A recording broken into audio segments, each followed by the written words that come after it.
Commercial કોમ્પ્લેક્સમાં વારંવાર આગની ઘટનાઓ બાદ ફાયર બ્રિગેડ હરકતમાં આવ્યું છે। ફાયર બ્રિગેડ અલગ અલગ 3 ટીમો બનાવી શહેરની બિલ્ડિંગ્સમાં તપાસ શરૂ કરી છે। કમર્શિયલ બિલ્ડિંગ્સમાં સુરક્ષા પૂરતી છે કે નહીં તે અંગે તપાસ કરવામાં આવી રહી છે।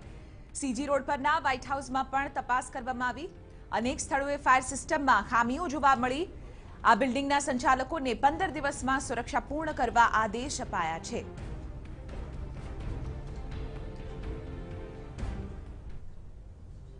અમદાવાદના કોમર્શિયલ કોમ્પ્લેક્સમાં આગ લાગવાના દિન પ્રતિદિન બનાવને લઈને હવે ફાયર વિભાગ હરકતમાં આવ્યું છે। આપને આ દ્રશ્યો બતાવીશ કે જે પંચવટી પાસે આવેલું વ્હાઇટ હાઉસ કોમ્પ્લેક્સ છે કે જ્યાં આગળ અત્યારે હાલ ફાયર વિભાગ દ્વારા આ ચેકિંગ કરવામાં આવે છે। આ કોમ્પ્લેક્સની અંદર ફાયરની જે સિસ્ટમ છે તેમાં ખામી દર્શાઈ રહી છે। અમદાવાદનું માત્ર આ એક કોમર્શિયલ કોમ્પ્લેક્સ નહીં પરંતુ અનેક એવા કોમ્પ્લેક્સ છે કે જ્યાં આગળ ફાયરની સિસ્ટમ સક્રિય નથી હોતી।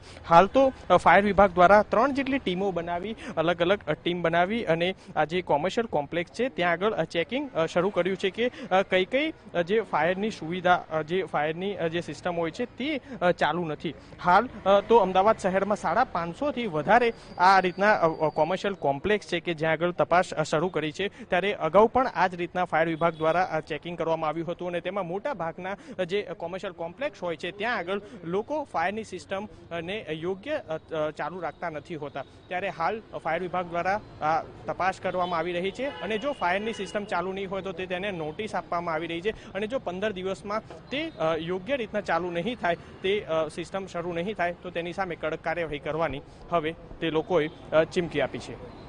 ગ્રામીણ રાહુલ સાથે મિહિર સોની, TV9 અમદાવાદ।